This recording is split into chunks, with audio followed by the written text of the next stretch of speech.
It's an exciting day here at the Case Foundation with the release of our final report on findings from 10 years of research of millennials in the United States and how they think about causes, societal issues, and activism.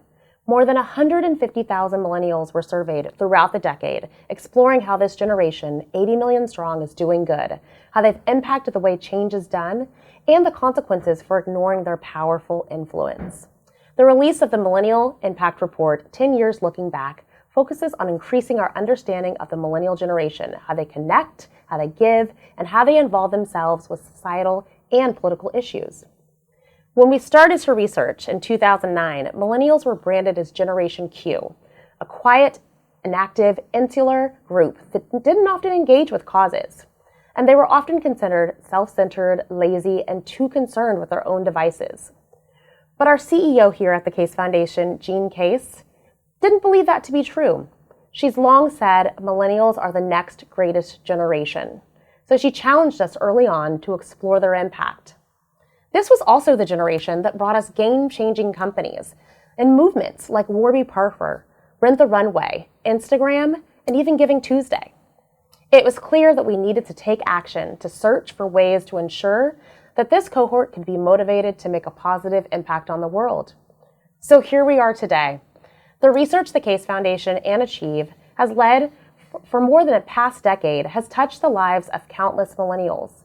And it's the largest collection of research on how this generation interacts with causes. It's a privilege to have next to me today Derrick Feldmann, Managing Director and Principal Researcher at Cause and Social Influence. We have a long history with Derrick, who's led much of our millennial research over the past few years. So Derrick, I want to jump right in with a couple of questions for you. So one of the key findings from this 10 years of research is that millennials are everyday change makers, that they exhibit social good, and that they perform small acts every day. So talk to us a little bit about what are some of those defining characteristics of millennials. Yeah, so I remember before we started, the two measurements of someone's social issue engagement was how much I gave or how much time I spent. And I remember the early days, I thought people are doing things that is never getting recorded as well. And I think what was really key for us, especially since when you embark upon a journey for 10 years to try to understand something, is you put yourself in the shoes of the person that you're trying to understand and research, and you discover a couple things, is that you and I will do things today that nobody will ever know about, but to us it matters, right? We probably went to the coffee shop and brought our own cup instead of using one of theirs that's disposable. In our mind, it was, well, I want to do a small part for climate action or something else. And so those acts actually do add up to the person performing them as well. Now, sometimes it will never hit, will climate change still need to be addressed tomorrow? Yes, but at the same time, these individuals are performing these acts consistently. And I think what's important for us and what we've learned through the 10 years is our typical way that we measure someone's involvement isn't the way that this population thinks about it. They don't think about themselves as donors or volunteers. They think themselves as, I support issues, and I do that through many different ways. So I'd say a defining characteristic is really what I would call a supporter mentality, is I support issues, and I do that through small ways, sometimes big. Sometimes I'm going to show up at the march and rally, and sometimes I'm just going to go to the coffee shop and use it reusable. It just really depends on how you want to measure it. But to the person, those small things matter. Exactly. So talk to us a little bit about how organizations, the social sector, can really work to use this data to encourage millennials to support their causes and to support their campaigns. You and I have been in this for 10 years as well. And I think the first 3 or 4 years it was, I don't know if I'm still convinced. And now it's like, well, I should probably do something, right? So I think for those that have been there and are now, those organizations need to say to themselves, in the way that we approach people outside of our staff and outside of our organization, what does that approach look like? Are we inviting? Are we inclusive or not? Because here is the thing that's really, really important, and we talk about this in that report, which is I don't have to do work with an organization. I really, really don't. Where in the past, if you were to ask my mom, who is a boomer, she would say, well, if you're going to address cancer, you have to do it with the American Cancer Society. I'd be like, no, I can do that with or without them.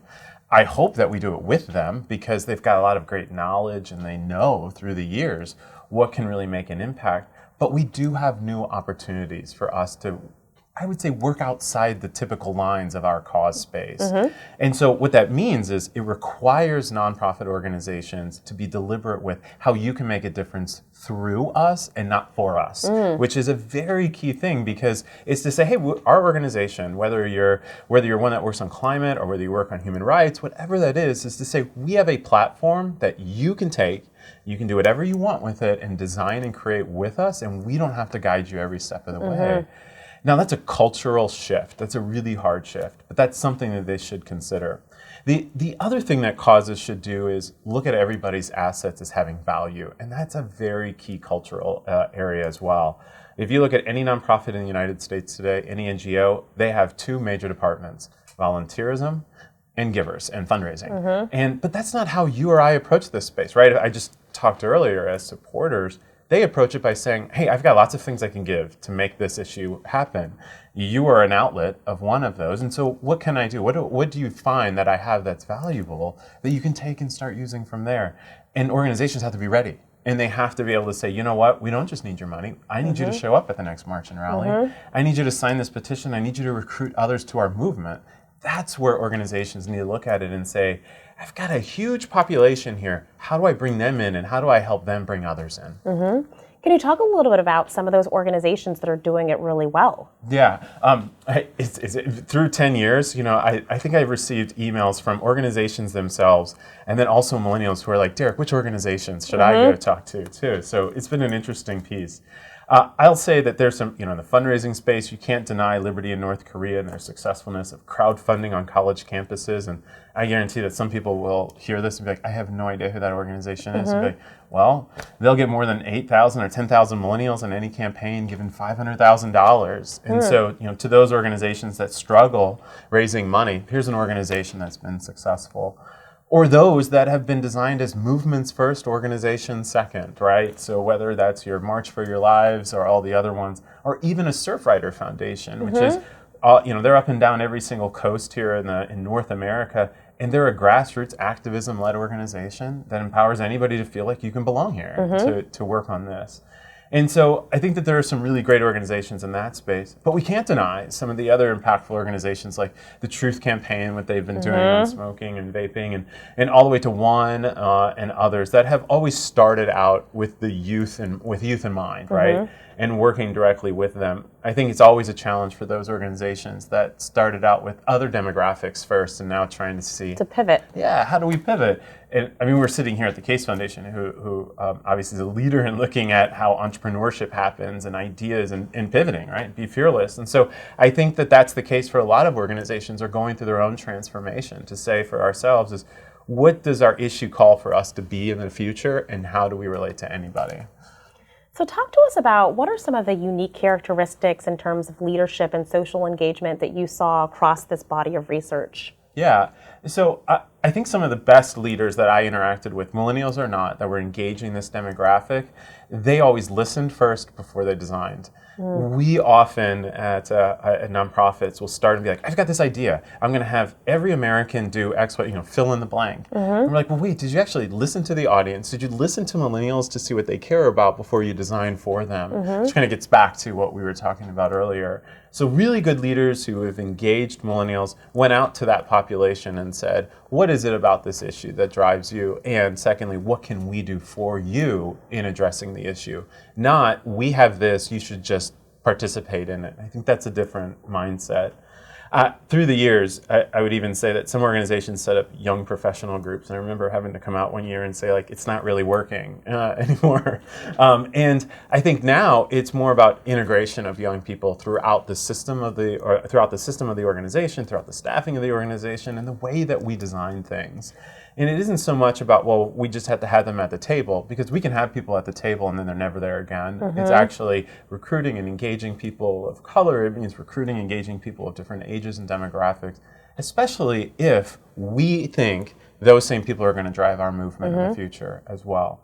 I think the last leadership characteristics from some of the more successful causes that worked on this, I noticed one other key thing is they celebrate and honor people that are a part of their movement constantly, especially when it's millennials. They make you feel like you got to belong, like you have an intent and you are purposeful to our movement.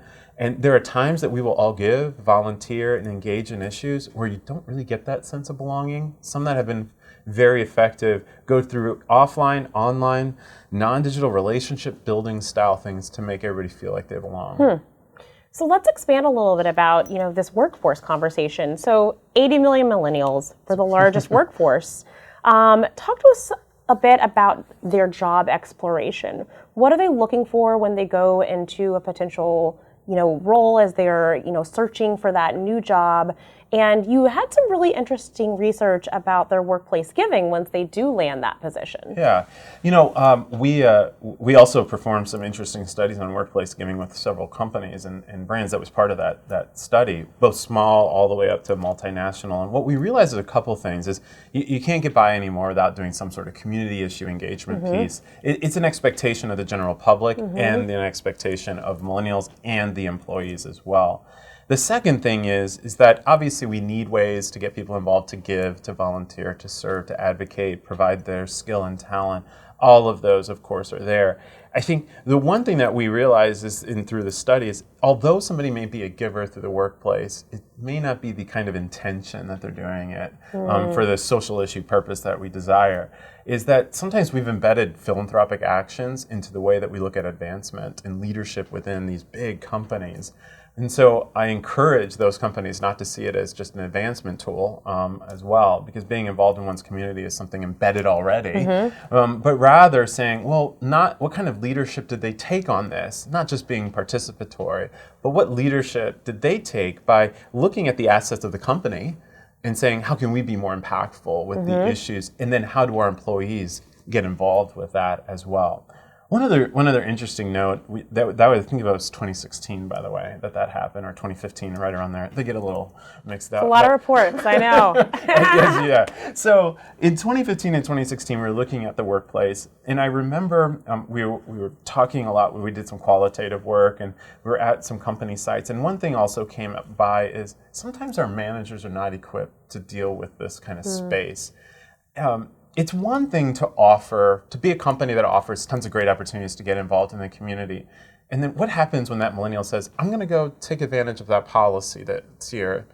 It really is a make or break it by their leader, their manager, their direct report. And even though the CEO and others are there providing direction, I think what's important here is, are we equipping managers who work with millennials on a daily basis to understand? Because we know this is important. So how are we equipping those to respond, react, and get them involved? That's a key thing that we found not every manager's there yet. Exactly. So another key finding from the report was that millennials believe in activism. In fact, voting topped the list as the top action most taken by this generation.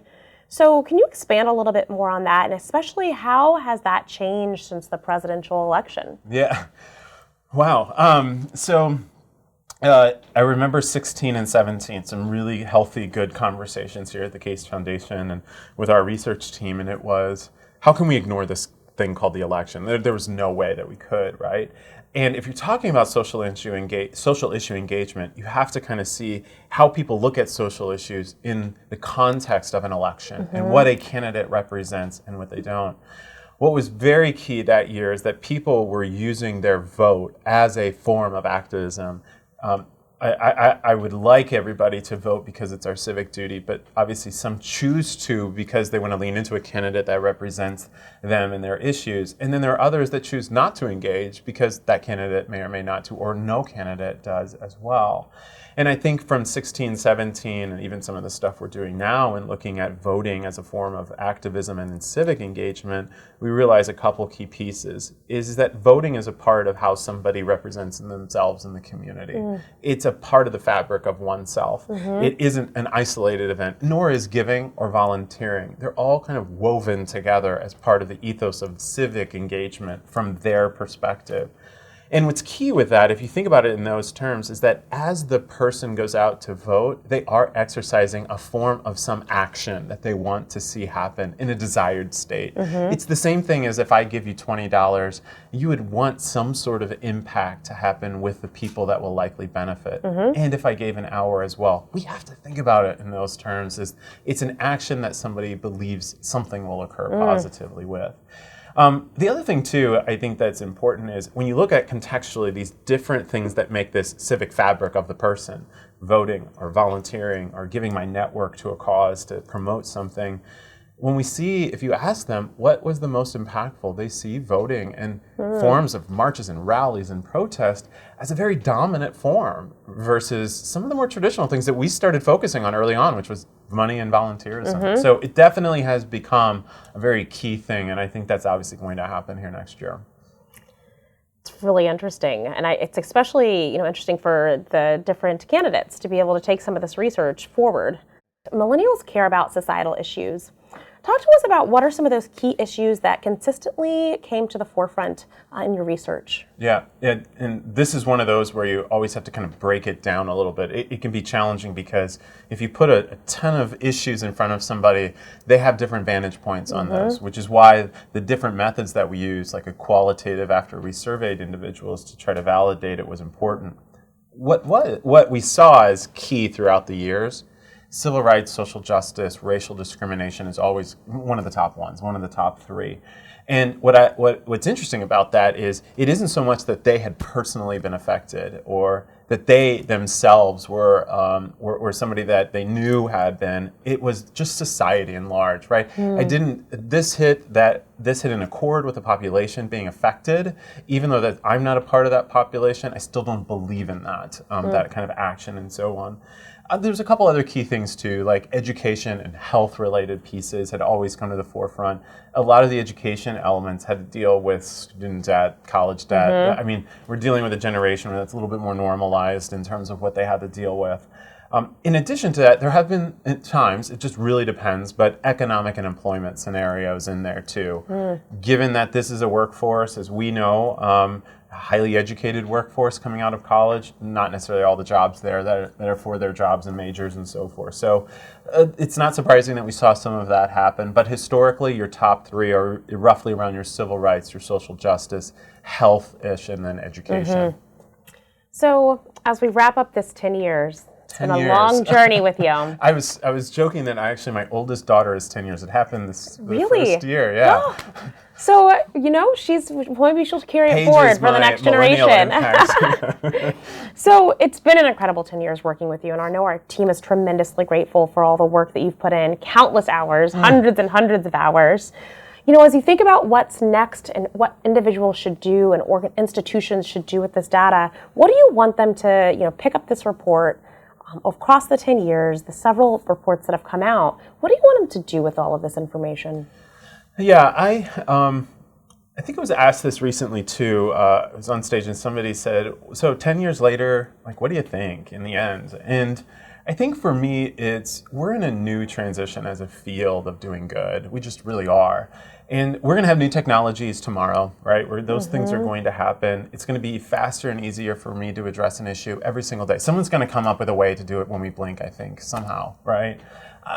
I think, though, at the end of this is, even though we have it easier, does the person really view it to be impactful? And at the end of the day, it still comes down to making me feel like I belong to this movement that you've created.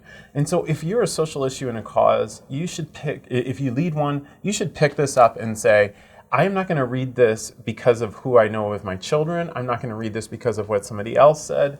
I'm going to read this from the perspective from their vantage point. This is a 10-year journey of hearing millennials themselves tell us what they're doing, and we're observing them.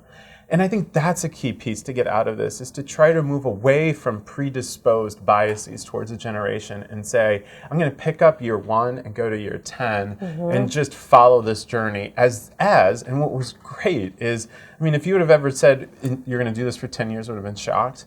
And then the other thing is that I don't think I would have ever imagined the things that would have been developed in 10 years, And And to go year by year and say, so this is what life was like before that technology existed. And now look at how they're doing. Even within 2 years, it's crazy to think about what has changed. And so I hope that any leader who wants to get into the eyes of another generation, into the eyes of where constituency engagement, supporter engagement is going, and wants to learn that would pick this up and learn a lot. Well, I hope you all enjoyed this conversation. Please do check out the data, and we encourage you to really use this as a resource for your institutions, your organizations, and companies. So thank you, Derrick, Thank you. and thank you for 10 years of Thank commitment. You so much. Thank you.